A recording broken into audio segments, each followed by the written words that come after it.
Olá, eu sou o professor Diório, Língua Portuguesa, terceira série. Antes de começar, eu gostaria de dar um recado. Façam a inscrição para o Enem, está acabando as inscrições já, acabando o prazo, né, que eu quero dizer, dia 22 de maio agora, encerram as inscrições, então entrem no site e garantam essa oportunidade, porque é muito interessante e é muito importante essa fase na vida de vocês, ainda mais agora. É só entrar no site lá e fazer a inscrição, como eu disse, até dia 22 de maio.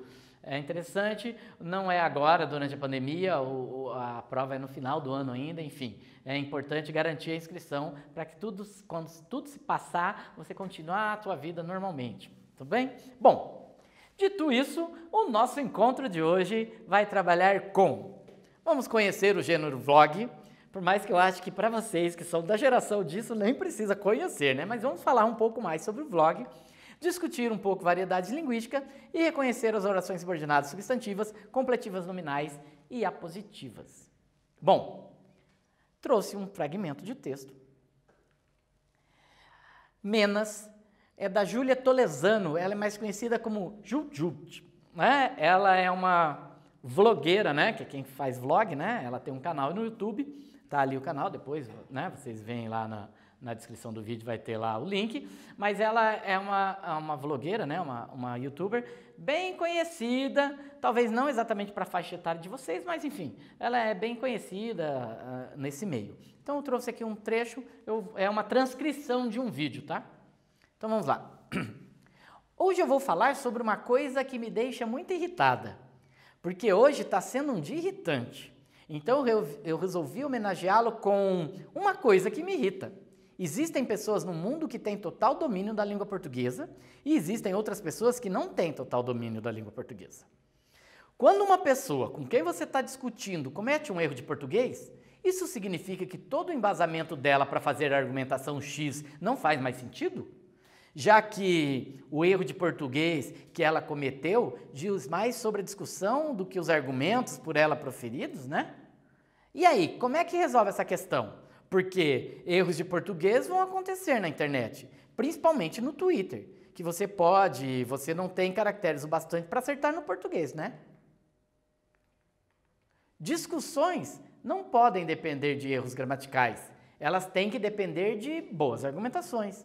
E boas argumentações podem ser feitas quando você usa C cedilha em lugares que era para ser com 2 S, ou quando você usa 2 S em lugares que era para ser C cedilha, não é mesmo?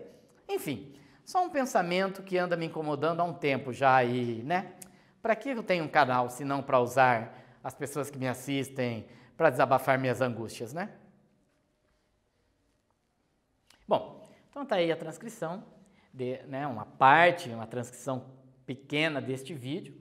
E então eu vou propor, como sempre, uma pequena reflexão aí, algumas questões para vocês pensarem. Vou repetir o texto e daí a gente volta. Eu quero que vocês, com base no título, é possível imaginar o que será tratado no texto? Vou explicar por quê. É possível um falante ter domínio de sua língua?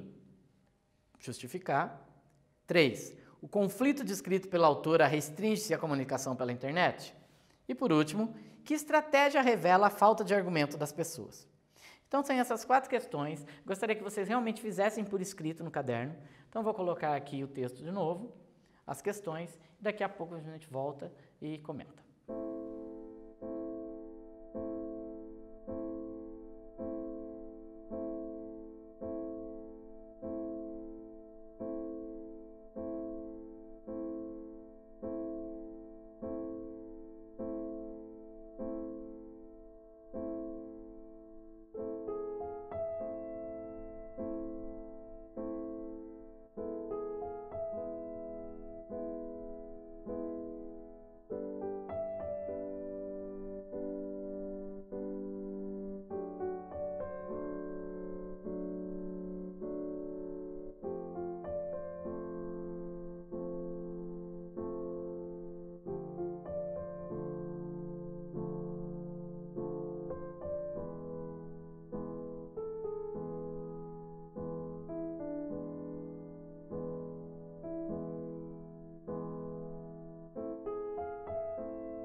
Então, tranquilo?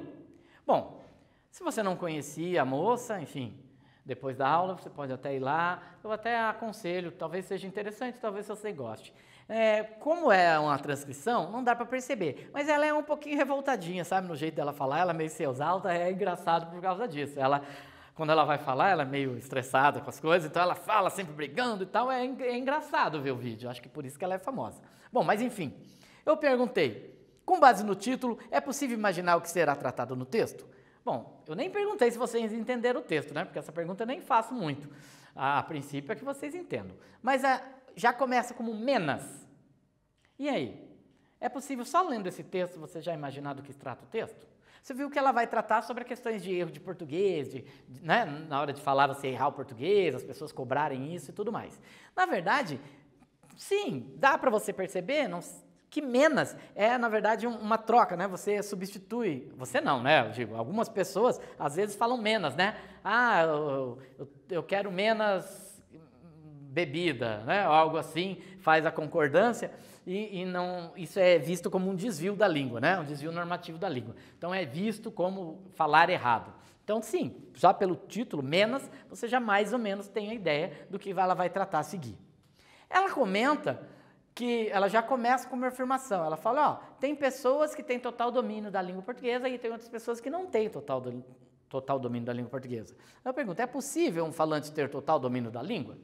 Então, gente, na verdade, não é possível ter um total domínio da língua, porque não só a língua portuguesa, como qualquer língua, ela tem uma série de variedades, né? Ela varia de acordo com região, com classe social, com idade, com gênero, enfim, uma série de fatores, além, né, extralinguísticos, além dos fatores linguísticos, que fazem com que as línguas tenham uma série grande de variedade. E é praticamente impossível que qualquer falante domine todas essas variedades. Por mais que seja um estudioso da língua, por mais que seja uma pessoa extremamente inteligente, ela sempre vai desconhecer uma ou outra variedade que ela nunca nem teve contato. Então, não é possível ter um total domínio da língua portuguesa. Isso provavelmente ela só usou como argumentação, assim, de exagero mesmo, né? Mas daí ela comenta, né? Ela começa a dizer o quê? Que muitas pessoas usam esse conflito, né? Trabalham com essa questão de errar a língua, né? De ter essas variedades. Então a pergunta é, o conflito, né? De ter pessoas que dominam, tem pessoas que não dominam, né? Restringe a comunicação pela internet? Porque ela está falando aqui da internet. Não. Essas questões de variedade linguística, elas são desqualificadas em várias esferas do nosso cotidiano, da nossa vida, né? Em várias esferas comunicativas, existe essa questão do preconceito linguístico, né? A pessoa tem um jeito de falar, né? Uma variedade, e uma outra tem uma outra variedade, e às vezes uma tem um valor, né? Não é que tem um valor, mas na sociedade ela adquire um valor, né? Ela representa um valor às vezes maior do que outra variedade e uma outra menor que outra, é isso que acaba causando um preconceito. Então isso não é só na internet, em toda a esfera da sociedade você tem essas questões de diferentes variedades linguísticas entrarem em conflito e isso gerar uma série de problemas, tanto de preconceito como problema de entendimento mesmo. E por último, eu perguntei que estratégia revela a falta de argumentos. Aí o que ela está brigando no vídeo é mais ou menos assim, né? Se vocês entenderam aí pela parte que eu coloquei, ela diz que é irritante quando você começa a discutir com a pessoa na internet e por acaso você comete um deslize desse, né? Você escreve não do jeito esperado pela outra, né? Não com aquela variedade esperada, e daí a pessoa fala assim, eu não vou mais discutir com quem escreve errado, né? Eu não vou mais discutir com quem diz menos, né? Esse tipo de coisa, né? Então, ela usa esse argumento e então essa estratégia que ela fala que revela a falta de argumentação. Em vez das pessoas discutirem um assunto via argumentação, elas acabam com a discussão alegando isso, né? Que o desvio da fala do outro é uma inviabilizadora, ou seja, inviabiliza aquela discussão toda. Bom, como eu disse no início, eu acho até um pouco estranho eu falar que eu vou mostrar o vlog, porque vocês são basicamente da geração do vlog, né?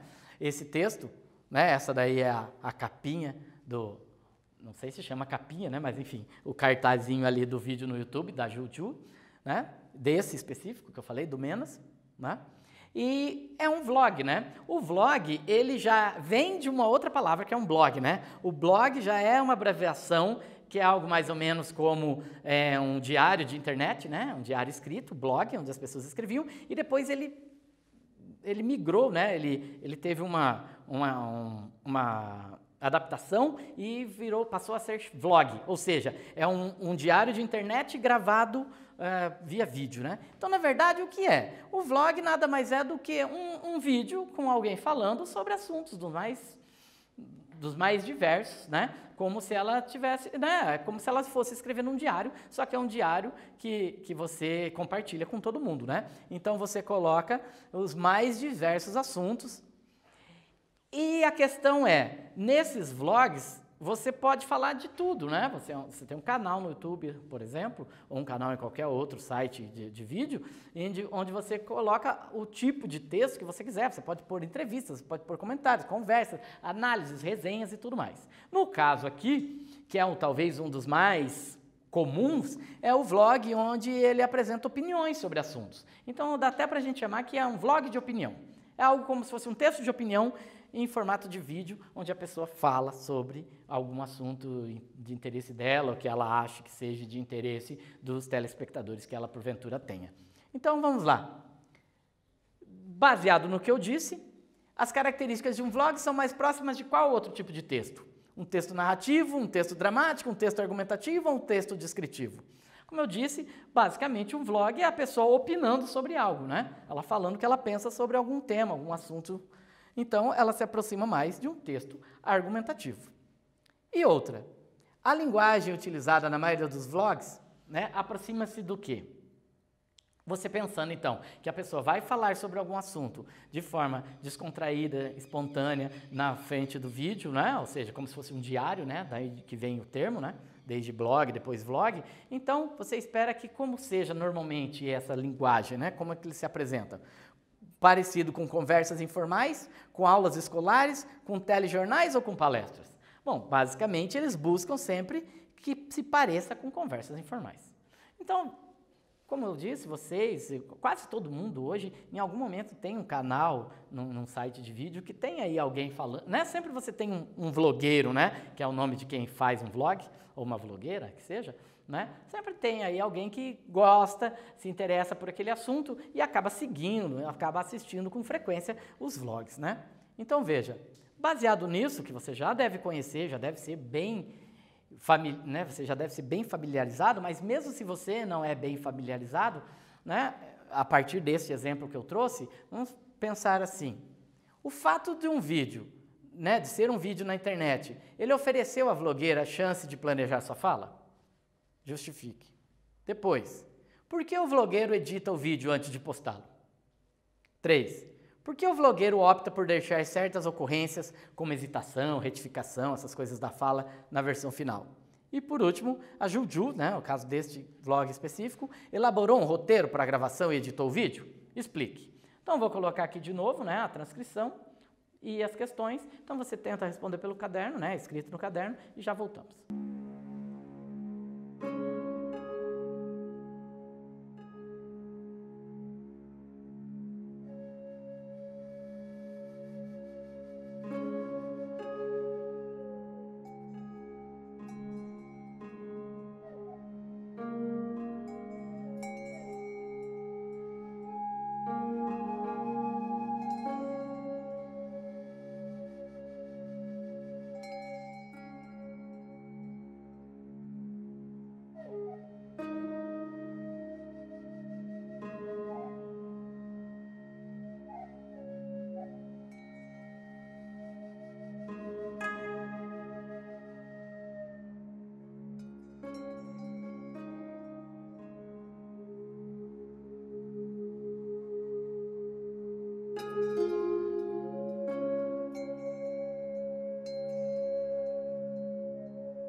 Então, foi tranquilo? Então vamos lá. O fato de ser um vídeo na internet ofereceu à vlogueira a chance de planejar sua fala? Por que eu estou perguntando isso? Porque acabamos de falar que o vlog, ele tem a ideia de ser algo, assim, quase no improviso, né? Uma coisa bem descontraída. Mas é um vídeo que a pessoa faz na casa dela e posta a hora que ela bem quiser. Não é uma gravação ao vivo.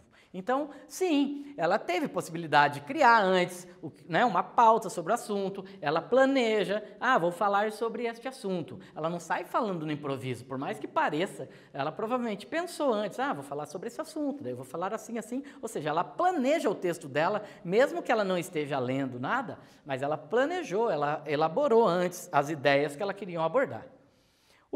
Mas agora a pergunta, por que eles editam o vídeo então? Se a ideia é ser espontâneo, é parecer que está com uma conversa frente a frente com o espectador, por que eles editam? Porque, na verdade, quando você está fazendo um vídeo, muita coisa pode acontecer, né? Você vive vendo aí erros de gravação, essas coisas, então é óbvio, né? Para você evitar uma série de problemas que podem acontecer, que comprometam a fluência, a compreensão do texto, né? Você pode gaguejar, você pode tossir, pode cair a câmera, um monte de coisa pode acontecer, então é óbvio que eles têm a possibilidade de editar e deixar a coisa bem certinho ali. Embora tem muita gente, e eu espero que nenhum de vocês, né, acreditam que o vídeo é daquele jeito, né? Tem muito vídeo de desafio, essas coisas que as pessoas falam, nossa, como ele é bom. Não, ele só mostrou a parte que ele acertou, né, gente? As coisas são editadas, né? Você coloca, se você for fazer um vídeo e vai fazer lá um passinho de dança e você errar o passinho, você corta e põe de novo o passo certo, né? Então é óbvio, né? As pessoas, o vídeo possibilita justamente isso. Depois, por que o vlogueiro opta por deixar certas ocorrências? Então vocês perceberam, se você for ver o vídeo depois você vai perceber, mas na transcrição deu para perceber, que ela tem umas hesitações na hora de falar, ela dá uns gaguejamentos, ela fala aqueles marcadores discursivos tipo né, coisas desse tipo. Então por que mesmo assim eles ainda deixam passar isso na edição? Justamente para dar essa ideia de informalidade, para parecer que é uma conversa mais natural. Então não se engane, é óbvio que tudo é bem pensado, é tudo muito estruturado, a pessoa faz um texto, a pessoa imagina tudo que ela vai conversar e ela edita as suas falhas, lógico. Aquilo que vai para você, por mais que pareça espontâneo, é uma espontaneidade editada, né? E por último, a Juju elaborou um roteiro para a gravação? Sim, acabei de falar, né? Por mais que pareça espontânea essa fala, por mais que pareça que ela está ali no improviso, sim, ela planejou bem tudo o que ela tinha a dizer, certo? Vamos fazer rapidinho uma outra análise agora, aproveitando os textos ali dela, mas vamos voltar a falar um pouco mais desses aspectos mais linguísticos, que por mais que seja fala espontânea, ela ainda está falando na língua, ainda vai acontecer todas as análises que podemos fazer de qualquer outro texto, né? É um texto oral que foi transcrito, mas ele obedece às regras gramaticais, sintáticas iguais. Então, já virou uma constante nos meus exercícios, né? De novo, tem aqui uma oração, né, um período. Eu gostaria que vocês achassem os verbos, as orações e qual é a relação que tem entre essas orações. Tudo bem? Já voltamos.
Então, tranquilo?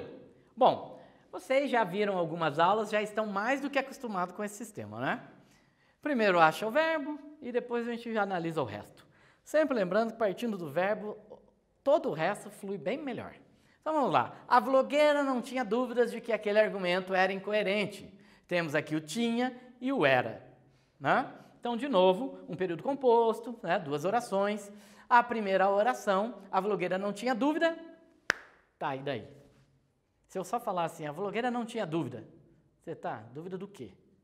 Né? Por quê? Porque a palavra dúvida é um tipo, ela não é verbo, né? É um substantivo, mas é um tipo de palavra, que não verbo, que também precisa de complemento, porque só a palavra, por si só, fica faltando, né? Se eu falo assim, a vlogueira não tinha dúvida, tá, e daí? Dúvida do quê? Então é uma palavra que ela precisa de complemento.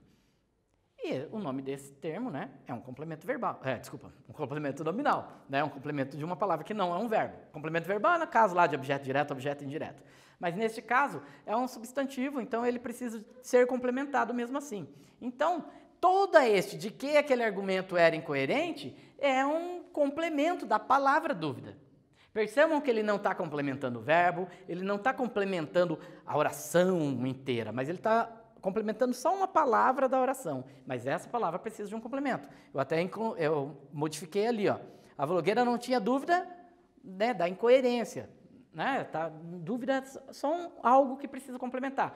Poderia ser um substantivo, né?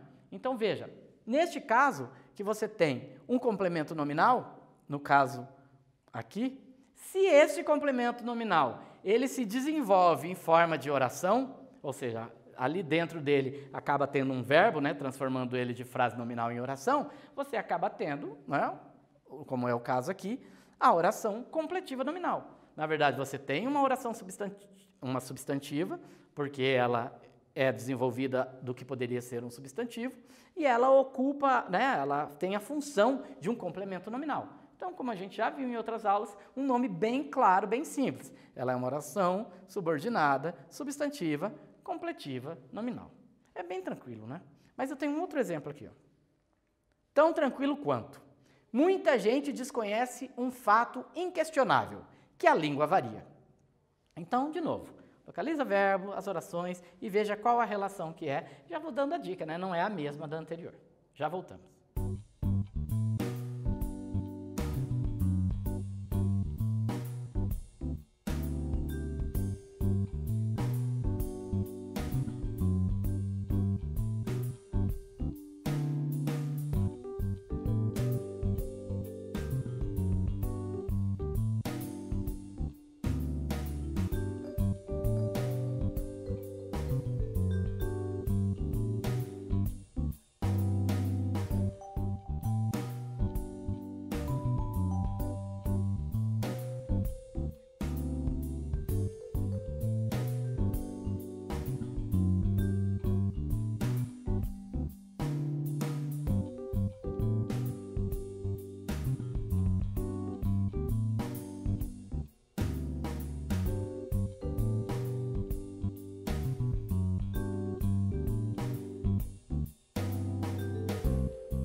E imagino que tenha sido tranquilo também. Não é ironia quando eu falo que é tranquila, porque eu acredito mesmo que seja tranquilo. Então vamos lá, os verbos. Desconhece e varia. Agora é um pouquinho diferente. Percebam que muita gente desconhece um fato questionável. 2 pontos. Que a língua varia. Podia ser a variação disto. Só para voltar que poderia ser substituído por um substantivo normal. O que eu sempre quero dizer isso é assim, as orações substantivas, você sempre tem que imaginar que ela entra no lugar do que poderia ser um substantivo. Então, por isso que eu sempre faço essa substituição ali, para você ver que é bem simples. Basta colocar uma outra palavra lá substantiva, que ela poderia, né, funcionar do mesmo jeito. Então, daí você já vem com a grande... se um substantivo poderia ocupar aqui, é porque ela é uma oração substantiva. Aí, que função esse substantivo, no caso, seria, ou esta frase? Quando você tem... muita gente conhece um fato questionável. E depois, você, entre parênteses, entre vírgulas, ou depois de 2 pontos, vem uma informaçãozinha adicional sobre aquilo, né? Qual o fato? Né? O que é o fato inquestionável? Daí ele explica, né? É uma informação adicional, isso é chamado de aposto, né?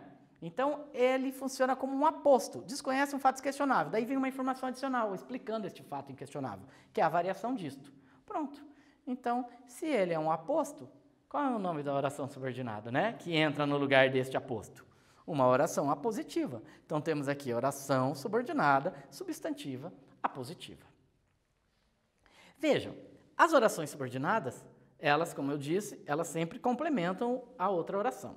Se ela fosse reduzida a uma palavra, esta palavra pudesse ser um substantivo, é porque ela é uma oração subordinada substantiva. E daí nós fomos vendo durante várias aulas os tipos de substantivas que temos. E aqui mais 2, não é? Quando você tem uma oração que ela exerce uma função de um complemento nominal, ela é chamada de completiva nominal, e quando você tem uma oração que exerce a função de um aposto, é uma apositiva. Assim como nós já vimos em outras aulas, a objetiva direta, a objetiva indireta, a subjetiva e a predicativa. Então, vamos só para finalizar agora, um rápido exercício. Eu gostaria que vocês escrevessem, né, no caderno as respostas, mesmo jeito de sempre. Acha os verbos, localiza as orações e classifica. Nesse caso, se ela é uma completiva nominal ou se é uma positiva, ou seja, se ela está funcionando como complemento de uma palavra ou se ela está simplesmente como uma informação adicional sobre aquilo. Até mais.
Tranquilo?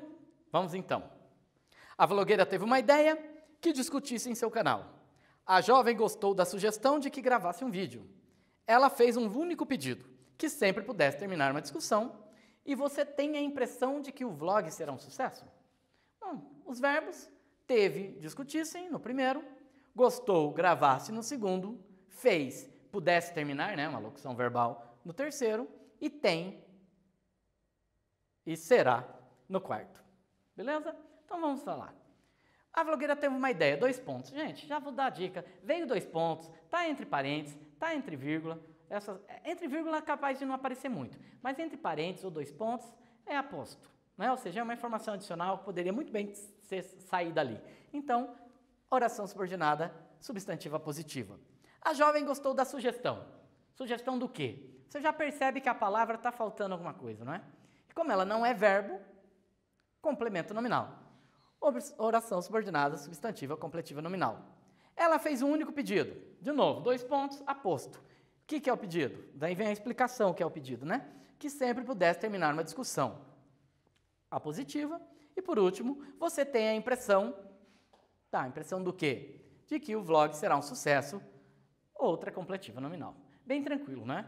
Só atentar para outras aulas a gente viu o complemento verbal, né? Então, só lembrando, se for um complemento verbal é outra coisa, né? Daí objeto direto, objeto indireto. Mas nesse caso aqui, ó, tanto ideia como pedido são substantivos, não tem nada a ver com verbo, então é complemento de outra palavra que não verbo, então é complemento nominal. Tudo bem? Bom, hoje nós vimos um pouco sobre o vlog, né? Que na verdade são vídeos de internet, né? Vídeos postados na internet onde alguém fala sobre assuntos diversos. Ele se assemelha muito a um texto de opinião, de forma bem descontraída e tudo mais. E nós vimos que as orações subordinadas, substantivas, completivas, nominais e apositivas, respectivamente, quando estão no lugar de um substantivo que teria a função de um aposto ou de um complemento nominal, né? Então, é isso. Eu espero que vocês tenham aproveitado bastante. E um último lembrete.